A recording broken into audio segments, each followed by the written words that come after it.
We're here with Daniel Bongard, the supervising engineer at ARB head office. Now this thing here, Daniel, is red and it's flash.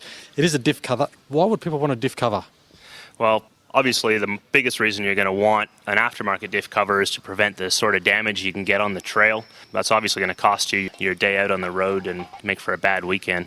Well, Daniel, if people are looking at a diff cover, what sort of quality should they be looking at for a good quality one? Well, obviously strength is what you're looking for. You're not going to get the sort of strength that you're going to need to back into a rock out of any sort of sheet metal cover. Nodular iron is about the toughest material out there for that sort of thing, which is actually what the diff center would be made of itself, not so much the casings of anything that's mass produced. We also want to look for things like recessed bolts so that you're not going to damage the bolts as you go into obstacles. One of the biggest advantages of a good cover on a Salisbury type unit, as found in the Dana axles, is the fact that they normally have no form of drain plug at all. We've actually offered a drain filler plug on the front so that you can sample your oil or reduce the oil level, change your oil over on a regular basis without having to pry the whole cover off the unit and having to reseal it all back up.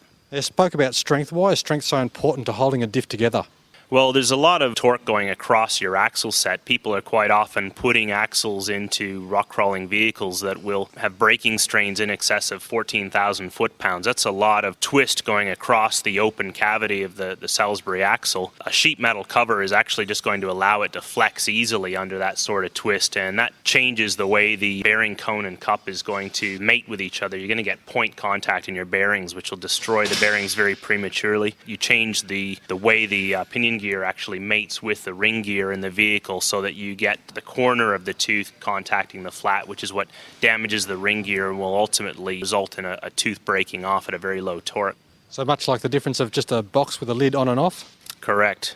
And what about approach and departure angles? Because it's quite a thick casing. How does that affect those? We also want to maximize the approach and departure angle, minimize the instance of anything hanging up on the unit. So everything's got nice angled surfaces on it. You can't hang up on the bolts. Even the drain plug we've kept low. We've tucked it into a cavity in the cover so that it's well protected away from anything that you could normally hang on.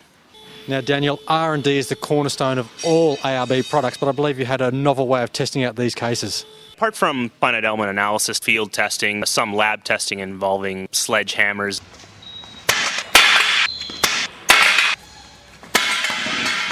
Here's one we prepared earlier on a standard OE differential cover.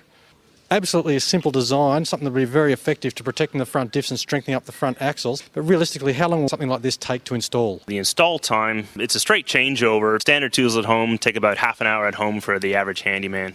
Well, I just wish they came out for the Toyotas because I'd love a red horny thing on the front of my diff like that. But Daniel Bongard, once again, thank you very much for your time. Thanks, Simon.